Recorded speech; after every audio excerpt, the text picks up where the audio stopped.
Quero convidá-los a abrirem suas Bíblias, Evangelho segundo Mateus, capítulo 5, para lermos hoje a partir do versículo 17 até o versículo 20, continuação do estudo que estamos fazendo nas bem-aventuranças.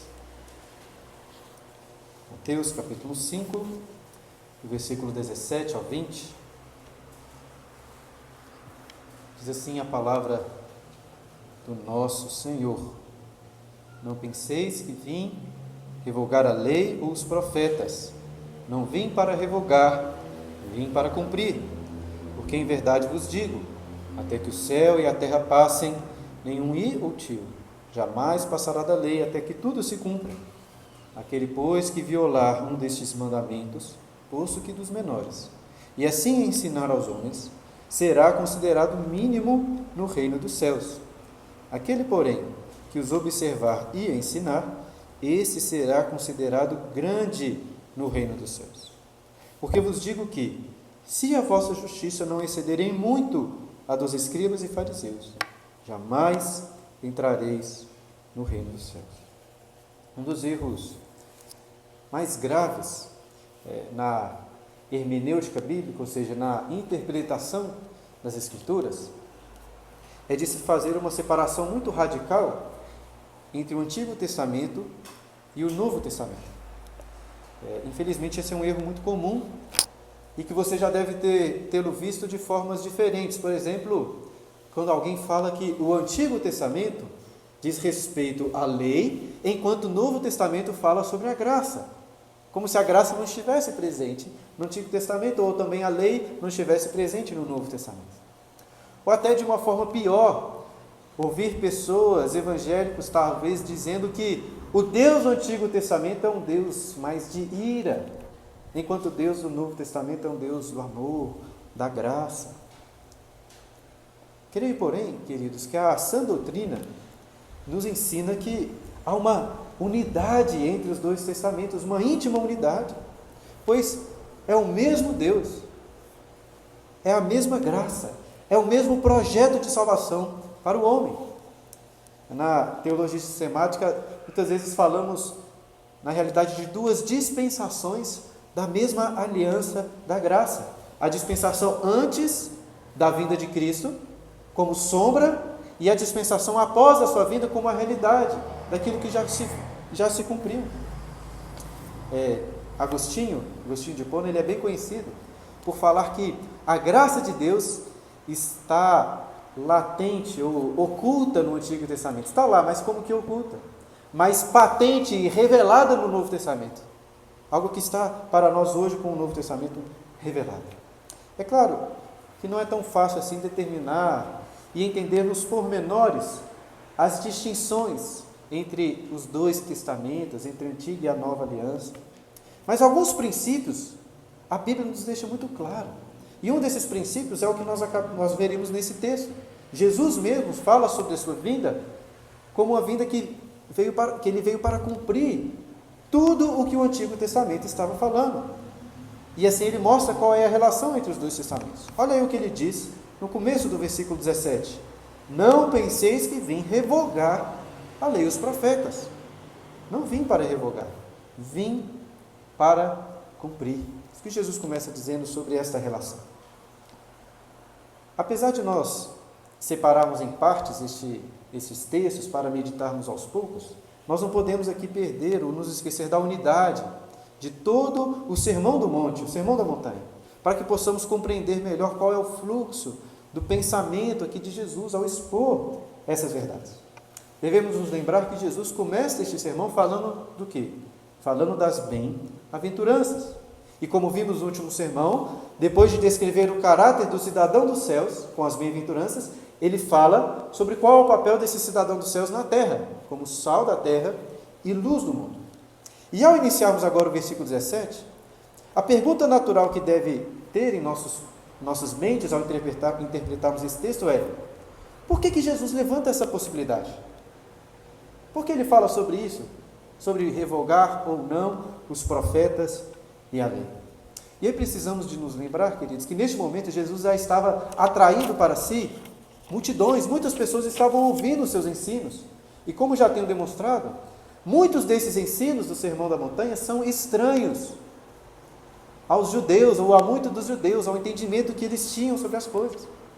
E além disso, como ficará mais claro no decorrer deste Sermão da Montanha, Jesus prega esse sermão também para expor a hipocrisia dos escribas e dos fariseus, os religiosos, a elite religiosa da época, os mestres da lei. E desde já, qual é a questão? Jesus está antecipando uma possível e natural indagação, mostrando que ele, apesar de estar expondo a hipocrisia desses homens da lei, apesar de estar ensinando ensinos que podem ser diferentes daquilo que um judeu comum esperaria, ele não veio para revogar a lei, para deixar de lado as escrituras. Ele está deixando bem claro que ele não é um revolucionário, que veio para deixar de lado toda a antiga tradição, para começar algo novo. Não, Jesus não é nenhum tipo de revolucionário. E é por isso que ele fala: não vim para revogar a lei ou os profetas, vim para cumprir. E o que ele veio para cumprir? Lei e profetas. Em uma linguagem, vamos dizer assim, mais técnica, a lei se refere propriamente aos 5 livros da lei, o Pentateuco, e os profetas, obviamente, aos livros dos profetas. Contudo, essa expressão lei e profetas, muitas vezes no Novo Testamento, é utilizada para se referir à Escritura como um todo, não apenas a estes livros. A nossa Bíblia, quando na divisão que ela faz no Antigo Testamento, faz da seguinte forma: primeiro nós temos o Pentateuco, os 5 livros da lei, depois nós temos os livros históricos, desde Josué até os livros ali do período pós-exílico, com Esdras, Neemias e Esther. Depois nós temos, em terceiro lugar, os livros poéticos e sapienciais, Salmos, Provérbios, Eclesiastes, Cantares. Em quarto lugar temos os profetas maiores, Isaías, Jeremias, Ezequiel e Daniel.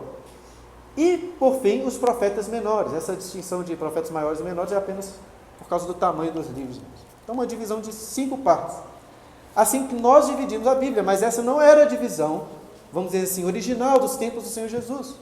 Os judeus dividiam a antiga Escritura, o Antigo Testamento, em apenas 3 partes: a lei, os profetas e os escritos. E muitas vezes eles falam da lei, por exemplo, da Torá, para se referir não apenas aos livros do Pentateuco, mas a todas as escrituras que eles continham, todo o Antigo Testamento. Isso acontece também algumas vezes ao falar de lei e profetas. Por exemplo, lá em Mateus, no capítulo 22, versículo 40, Jesus está conversando com aqueles homens sobre o resumo de toda a lei, falando dos 2 grandes mandamentos: amarás o Senhor teu Deus de todo o coração e ao próximo como a ti mesmo. E lá no versículo 40 ele diz: destes 2 mandamentos dependem toda a lei e os profetas, se referindo a todas as escrituras do Antigo Testamento. Estou falando essas coisas porque muito provavelmente Jesus aqui não está fazendo referência apenas aos livros da lei e aos livros dos profetas, mas a todas as escrituras que eles tinham em mãos, a todo o Antigo Testamento. Até porque ele não poderia estar excluindo aqui, por exemplo, o livro dos Salmos, que faz parte dos escritos para os judeus. Obviamente, os Salmos apontam para a vinda do Messias e para o cumprimento que Jesus veio realizar com a sua primeira vinda. Como disse então, queridos, Jesus não veio para abolir as Escrituras no Antigo Testamento. Ele não está aqui instituindo uma nova ordem, fazendo uma revolução, abolindo essas leis. É muito comum ouvirmos algumas pessoas citando os versículos seguintes do sermão, que trata sobre aquelas leis específicas. Ouviste que foi dito aos antigos: não matarás, não adulterarás, para defender esse ponto, como se Jesus estivesse aqui trazendo algo novo, algo diferente. Mas não é isso que está acontecendo. Essas pessoas geralmente entendem que Jesus estivesse dizendo mais ou menos assim: olha, antigamente se dizia que não poderia matar, antigamente se dizia não adulterarás, antigamente se dizia que era olho por olho e dente por dente. Agora eu vou trazer um ensinamento novo. Esse entendimento está equivocado. Não é isso que Jesus está fazendo aqui. Ele não está deixando de lado, nem ao mesmo corrigindo a lei, ou essas questões. Isso fica muito claro até no versículo 18, quando ele fala que nem um i nem tio da lei passará. Tem um livro que li essa semana, de Agostinho, que mostra que essa discussão já é muito antiga. Agostinho escreveu um livro chamado Resposta a Faustus, o Maniqueu. Faustus era um homem que defendia essa separação radical. Inclusive, ele desprezava os ensinamentos do Antigo Testamento, defendendo apenas o do Novo Testamento.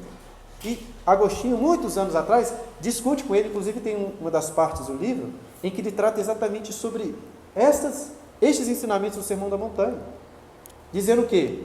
Que Jesus está aqui não ampliando o entendimento das Antigas Escrituras, não corrigindo a lei, ele está explicando o ensino correto da lei. O que ele está fazendo?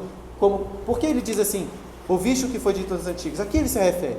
Ele se refere às tradições, às interpretações que começaram a surgir e que eram interpretações equivocadas. É isso que Jesus está aqui desconsiderando, as interpretações equivocadas, trazendo para aqueles irmãos, para aqueles discípulos, o verdadeiro entendimento da lei de Deus.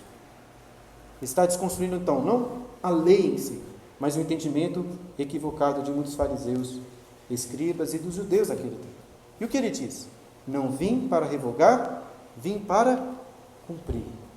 Já entendemos que ele não veio para revogar, mas o que significa vir para cumprir? Existem muitas interpretações sobre o que Jesus está querendo dizer, vim para cumprir. E eu creio, queridos, que o contexto é chave hermenêutica, né? Chave de interpretação para compreendermos o que Cristo quer dizer com isso. Se você olhar o Evangelho de Mateus como um todo, verá que desde o início, um dos grandes objetivos do evangelista Mateus, ao narrar os eventos relacionados à obra de Cristo, é mostrar que ele veio para cumprir as Escrituras do Antigo Testamento. Quero dar para vocês alguns exemplos. Se você puder, estiver com a sua Bíblia, e volte um pouco as suas páginas, aí olha só no capítulo 1, versículos 22 e 23. Ora, Mateus capítulo 1, versículo 22. Ora, tudo isso aconteceu para que se cumprisse o que fora dito pelo Senhor por intermédio do profeta. Eis que a virgem conceberá e dará à luz um filho, e ele se chamará pelo nome de Emanuel, que quer dizer Deus conosco. Agora o capítulo 2, versículos 4 a 6. Então, convocando todos os principais sacerdotes e escribas do povo, indagava deles onde o Cristo deveria nascer. Em Belém da Judéia, responderam eles, porque assim está escrito por intermédio do profeta.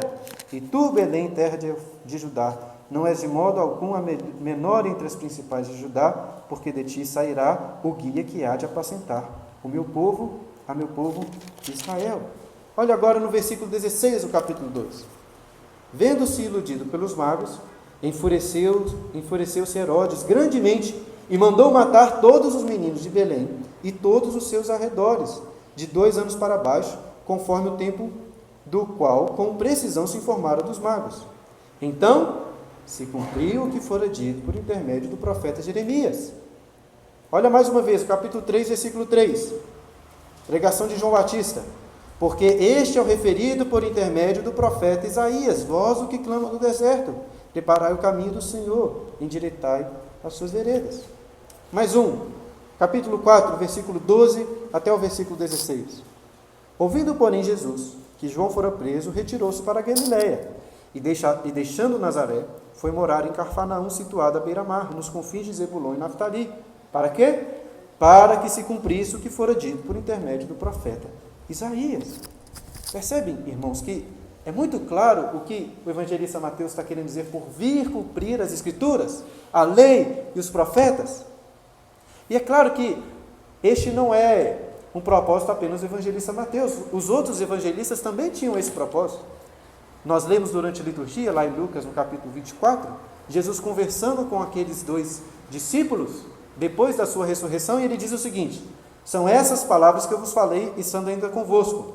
Importa se cumprisse tudo o que de mim está escrito na lei de Moisés, nos profetas e nos salmos. Ou seja, todas as Escrituras do Antigo Testamento falavam sobre mim. É isso que Jesus está dizendo. Mas é evidente que nem todos compreendiam dessa forma. Existiam judeus, escribas, fariseus, que questionavam esta alegação do Senhor Jesus. Inclusive lá no Evangelho de João, no capítulo 5, versículo 39, É narrado que Jesus estava conversando com essas pessoas e ele vira para estes homens e diz assim: vocês conhecem as Escrituras, vocês a examinam, pois sabem que nelas encontram a vida eterna.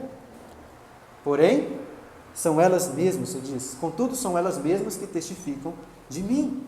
Em outras palavras, o que Jesus está dizendo para aquelas pessoas? Falando assim: olha, vocês conhecem muito da lei, vocês são peritos nas Escrituras do Antigo Testamento, mas vocês estão errando no ponto principal, no ponto basilar, pois todas as Escrituras que vocês conhecem, dizem conhecer tão bem, apontam para mim, mas vocês têm me negado, ou seja, vocês têm errado e falhado no ponto fundamental do conhecimento que as Escrituras do Antigo Testamento nos trazem.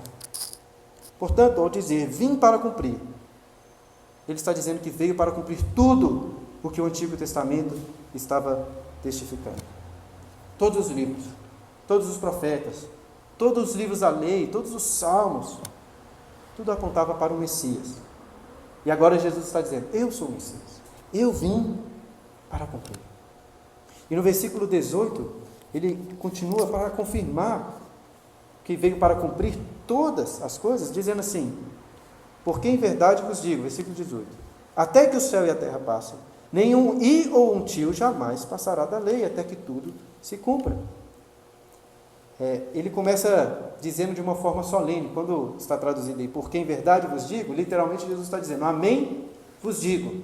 Essa é uma forma solene de declarar uma verdade. E o que Jesus está declarando aqui solenemente? Que até que o céu e a terra passem, nenhum i, nenhum tio da lei passará até que tudo se cumpra. Obviamente não existe a letra i, nem o tio na lei do Antigo Testamento, o hebraico. O que Jesus está dizendo literalmente até que nenhum iota e nenhum queraia passará sem que tudo se cumpra. O iota é a menor das letras do alfabeto grego. O Evangelho está aqui escrito originalmente em grego, e que certamente é um correspondente à letra hebraica Yod, que era uma letra bem pequenininha. Queraia é literalmente um tracinho, e certamente se refere a pequenos traços no alfabeto, das letras do alfabeto hebraico. Não sei se você já viu o alfabeto hebraico, ele é muito diferente do que nós estamos acostumados. E muitas das letras se parecem entre si. E a diferença entre uma letra ou outra está apenas em um pequeno tracinho. Por exemplo, tem uma letra que se chama Beth, que é o som nosso de B. E uma outra letra que se chama Kaf, que é o som de K. Essas letras, se você olhar, se você não conhece o alfabeto hebraico, provavelmente você vai achar até que são as mesmas letras. Mas existe um pequeno tracinho na parte de baixo que diferencia uma da outra. Ou seja, o que Jesus está mostrando para aquelas pessoas? Que enquanto esse mundo existir, nem a menor letrinha da lei, nem menos um pequeno tracinho, acho que a nossa tradução foi muito feliz em colocar nenhum i, nenhum tio, nada passará sem que tudo se cumpra. E o que Jesus veio para cumprir? Como ele cumpre todas as Escrituras do Antigo Testamento? Deixe-me dar alguns exemplos do que ele veio cumprir. Vamos lembrar lá dos primeiros livros. O livro de Gênesis, capítulo 3, versículo 15, fala de um descendente da mulher que viria para pisar a cabeça da serpente. Quem é esse descendente? Senão Jesus. O mesmo descendente que foi prometido a Abraão, aos patriarcas, Isaac, Jacó, depois pela descendência de Judá. O livro do Êxodo narra quando o povo foi libertado da escravidão do Egito, apontando para Cristo, que viria não para nos libertar da escravidão do Egito, mas para nos libertar da escravidão do pecado. O livro do Êxodo também nos narra com detalhes a construção do tabernáculo, aqueles utensílios. Lembro-me que recentemente estava comentando com os irmãos sobre como que todos aqueles utensílios apontavam para Cristo. O próprio tabernáculo, pois Jesus é o Verbo de Deus que se fez carne e habitou, ou poderíamos dizer literalmente, que tabernaculou entre nós. Ele é a presença de Deus no nosso meio. Antes de entrar no tabernáculo, tinha uma bacia. Jesus é aquela bacia de água que purifica os pecados. Ele é o sacrifício perfeito que era oferecido naquele altar. Jesus, dentro daquele tabernáculo, era o candelabro, a luz que brilha, que ilumina os nossos caminhos. Ele é o pão da proposição, o nosso sustento. A mesa que tinha ali apontava para Cristo, pois só através dele podemos ter comunhão com Deus. Pensamos que todos, poderia falar ainda de muitos outros. Esses detalhes, esses utensílios apontam para Cristo. Podemos falar também do livro de Levítico, que obviamente fala sobre o papel dos levitas, principalmente dos sacerdotes, e Jesus não é senão o nosso perfeito e sumo sacerdote, o perfeito sacrifício que expia os nossos pecados, como o livro de Levítico fala com tanta clareza. O livro de Números narra o trajeto daquele povo no deserto até a terra prometida, apontando para o Cristo que viria como bênção no meio do deserto. O apóstolo Paulo, em 1 Coríntios capítulo 10, versículo 4, fala que Cristo é aquela pedra pelo qual todos beberam e saciaram a sua sede. A Bíblia também nos ensina que Jesus foi pendurado no madeiro, como em Números é relatado, que aquela serpente de bronze foi levantada, e todos os que morriam ao olharem para aquela serpente eram salvos, apontando para a vinda de Cristo. O livro de Deuteronômio é a repetição da lei, a lei de Deus que Jesus veio para cumprir perfeitamente, para que pela sua justiça nós fôssemos justificados. O livro de Josué fala sobre a conquista da terra prometida, sobre o descanso que Deus prometeu ao seu povo. Mas como diz o livro aos Hebreus, ainda resta um repouso. Não era aquele descanso, o descanso prometido em última instância, pois Josué sabia que restava um repouso, esse descanso nós temos em Jesus. O livro de Ruth nos fala sobre o resgatador. E como disse Charles Spurgeon, Jesus é o nosso glorioso Boaz. O livro de Juízes, naquela anarquia, naquelas loucuras, vemos claramente a necessidade de um rei para dirigir o seu povo. Contudo, no livro dos reis, das crônicas, vemos que os reis humanos não podem cumprir o que era necessário. Apontava para a necessidade que tinham de um rei perfeito, justo. Nesse sentido, a Bíblia é monarquista. Não falando de governos humanos, mas o reino de Cristo é um reino em que Ele é o único Senhor, o monarca, apontando para a necessidade que temos de Jesus como nosso rei. Depois, se vemos os livros do período pós-exílico, como disse, Esdras, Neemias, Esther, que falam sobre a volta do povo, a redenção, a reconstrução do templo, todas essas coisas apontavam para Cristo, inclusive que Ele disse mesmo, eu sou o templo que será reconstruído. Os livros poéticos, os livros de sabedoria também todos apontam para Jesus, que é a beleza de Deus, para Jesus, que é a sabedoria de Deus. Obviamente, os profetas também, que pregavam arrependimento, pregavam esperança futura. Tudo isso firmados na promessa, na esperança do Messias que viria. E quem é esse, senão Jesus? Queridos, é muito importante que Jesus veio a este mundo, não apenas para trazer bons ensinamentos, para dar um exemplo moral, ainda que Ele tenha feito essas coisas. Ele veio principalmente para fazer o quê? Para cumprir as Escrituras do Antigo Testamento, para cumprir o projeto de salvação que Deus determinou antes da fundação do mundo, para ser o nosso Rei, para ser o nosso Salvador. Todas as Escrituras do Antigo Testamento, até talvez aqueles livros e capítulos que você possa achar um pouco mais chatos de ler, difíceis, apontam para Jesus. É claro que, assim, alguns exageros de interpretação, alguns exageros hermenêuticos podem acontecer, quando as pessoas querem fazer relações muito forçadas entre textos do Antigo Testamento e Jesus. Isso pode acontecer, devemos tomar cuidado. Mas, de uma forma geral, direta ou indiretamente, todas as Escrituras, tudo aponta para Cristo. É isso que ele está dizendo aqui. Eu sou o Messias prometido, eu vim para cumprir. E eu creio, queridos, que todas essas coisas nos ajudam a compreender a glória da palavra de Deus. Pensem só, nada foi escrito em vão, nada foi colocado ali ao acaso, nem mesmo as genealogias, nem mesmo os números, nem mesmo aqueles tamanhos e medidas, nem uma simples letra, nem um pequeno tracinho foi colocado em vão. Tudo tem um propósito, apontar para o Cristo glorioso.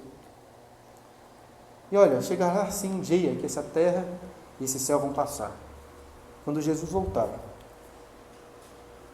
O dia que creio que nós deixaremos um pouco de lado as Escrituras, pois como o apóstolo Paulo diz, poderemos vê-lo face a face, aprenderemos com o próprio Senhor Jesus.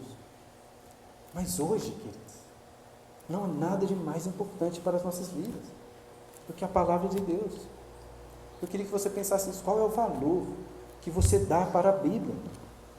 Será que você realmente tem um interesse de ler, um prazer em meditar na palavra de Deus, de estudá-la, de perguntar, de querer compreender melhor, de prestar atenção nos momentos de sermão, de escola dominical, para compreender cada vez mais, crescer no conhecimento de Deus, compreendendo, irmãos, até que as genealogias, até que aquelas medidas, todas as coisas, como o apóstolo Paulo diz a Timóteo, são úteis para o nosso ensino, para a repreensão, para a correção e para a educação na justiça.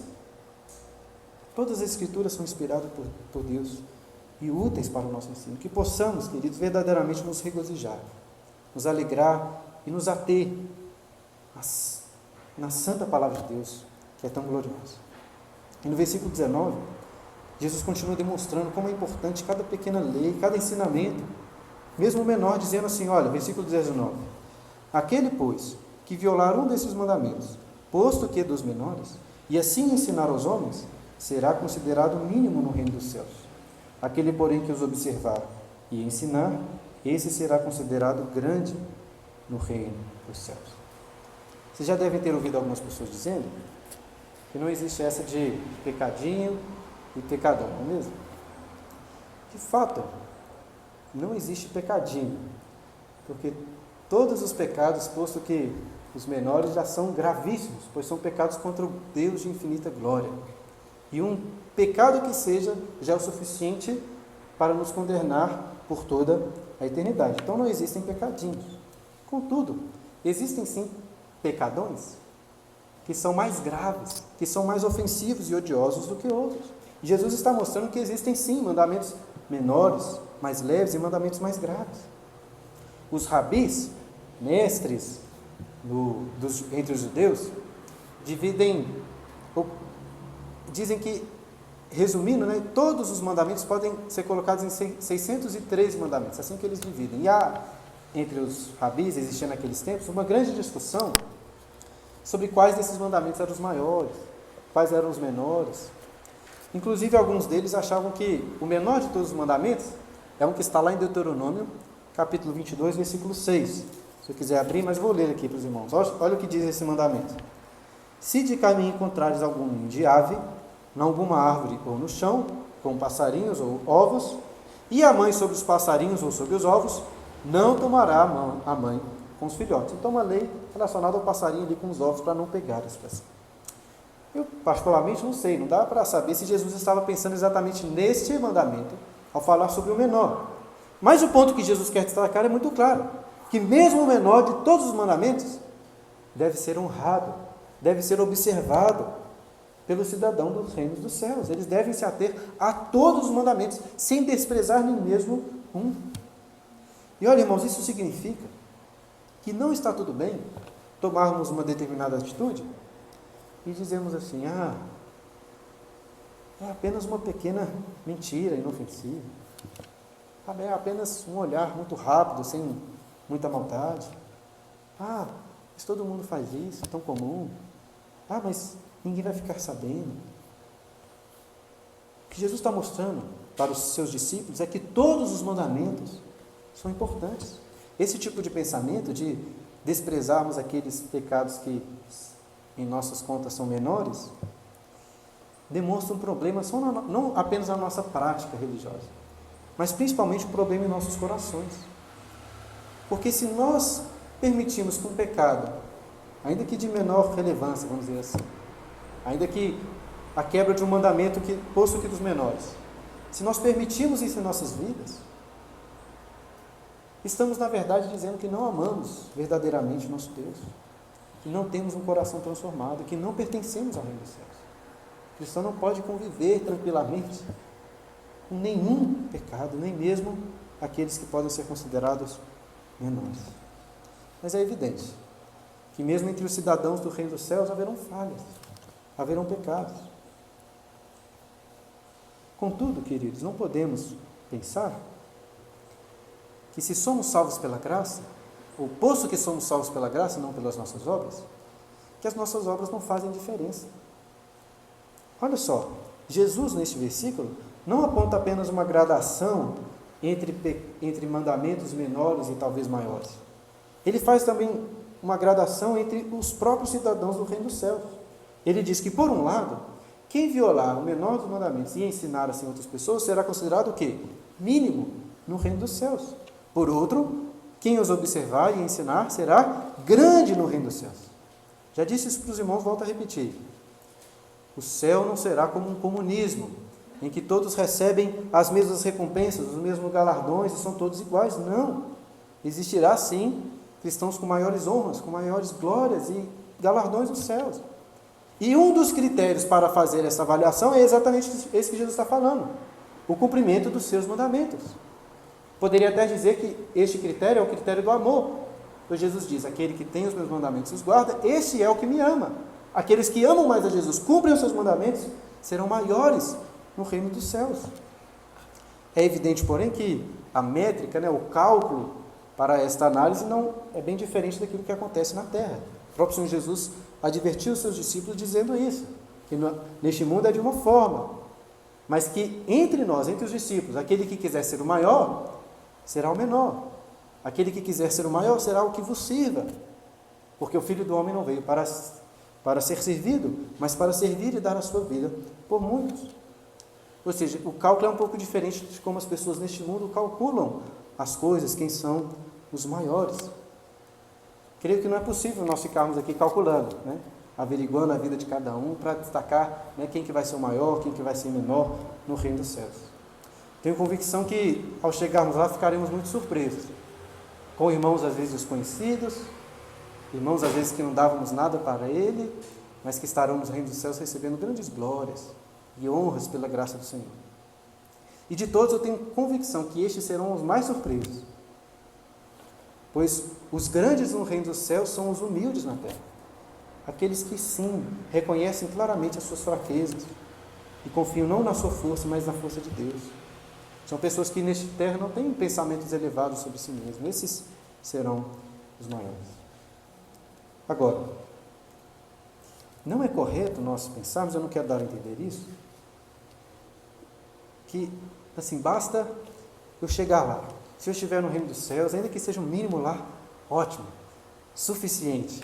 Algumas pessoas às vezes falam isso brincando, Eu entendo a lógica por trás. De fato, estar entre o mínimo no reino dos céus já é muito superior, é uma glória tremenda. Mas, irmãos, nós devemos buscar ser os maiores. Não há problema nenhum em você querer ser maior no reino dos céus. O que Jesus nos ensina, o que a Bíblia nos ensina é que devemos almejar ser os maiores, sendo os menores na terra, sendo aqueles que servem, sendo aqueles que amam sinceramente a Jesus, que obedecem aos seus mandamentos, que ensinam, não buscando recompensa, o louvor dos homens, mas o louvor de Deus. Devemos sim buscar, pela graça de Deus, sermos os maiores no reino dos céus. E no versículo 20, Jesus continua dizendo assim: olha, porque vos digo que se a vossa justiça não excederem muito a dos escribas e fariseus, jamais entrareis no reino dos céus. Vemos nesse versículo, Jesus está tratando exatamente daquilo que disse no início, sobre o problema dos escribas e dos fariseus. Os escribas eram expositores da lei, mestres e copistas das Escrituras, eram verdadeiros homens das Escrituras.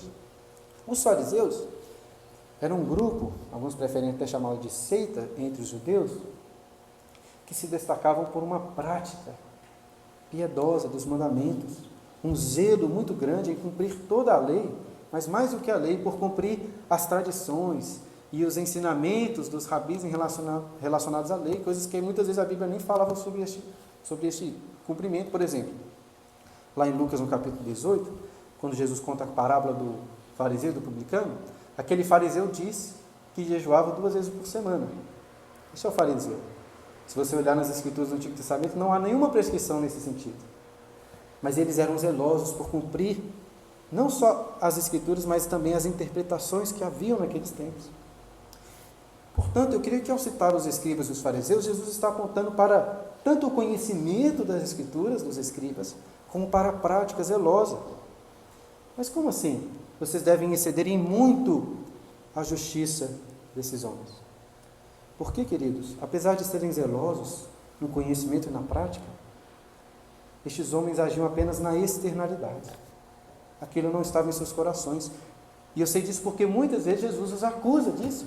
Por exemplo, lá em Mateus, no capítulo 23, versículo 25, Mateus 23, 25, Jesus os acusa dizendo: ai de vós, escribas e fariseus, falando dessas pessoas, hipócritas, porque limpais o exterior do copo e do prato, mas esses por dentro estão cheios de rapina e intemperança. São sepulcros caiados, bonitos por fora e feios, sujos, podres por dentro.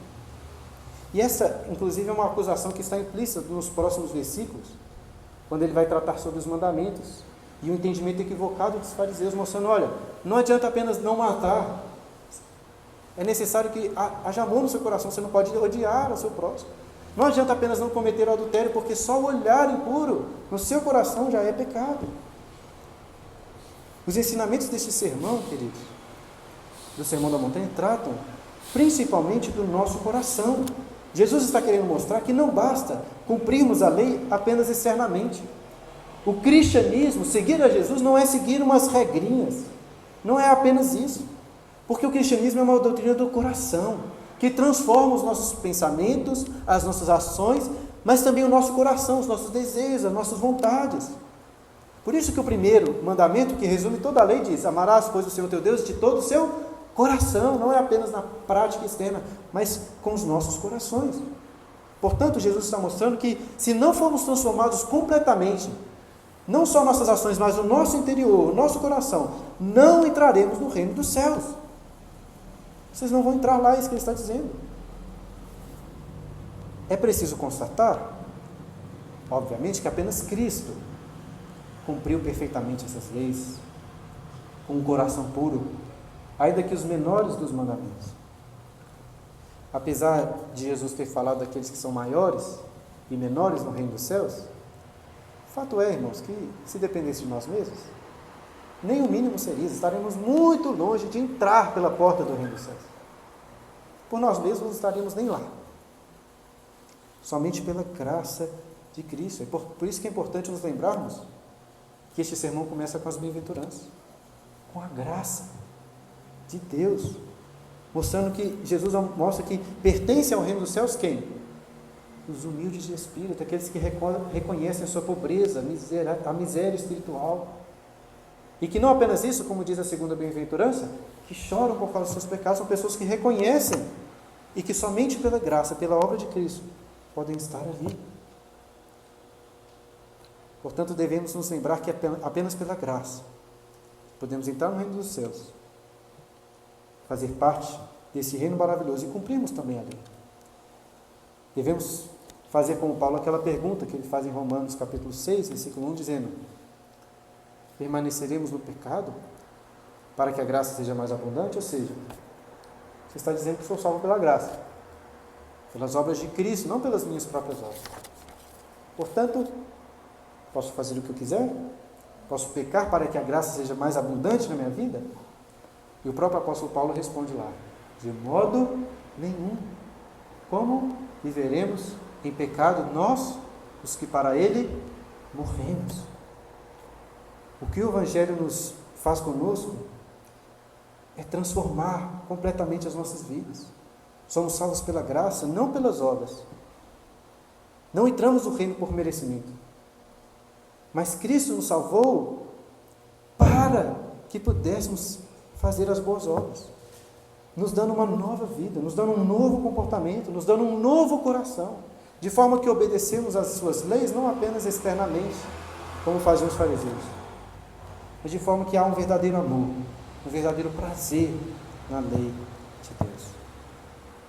Eu gostaria de concluir, queridos, ressaltando, mais uma vez, não adianta cumprirmos, sermos zelosos apenas com a externalidade da nossa religião. Não adianta cumprir as cerimônias, vir aos cultos, as reuniões de oração, entregar suas ofertas, se não há no seu coração um amor sincero.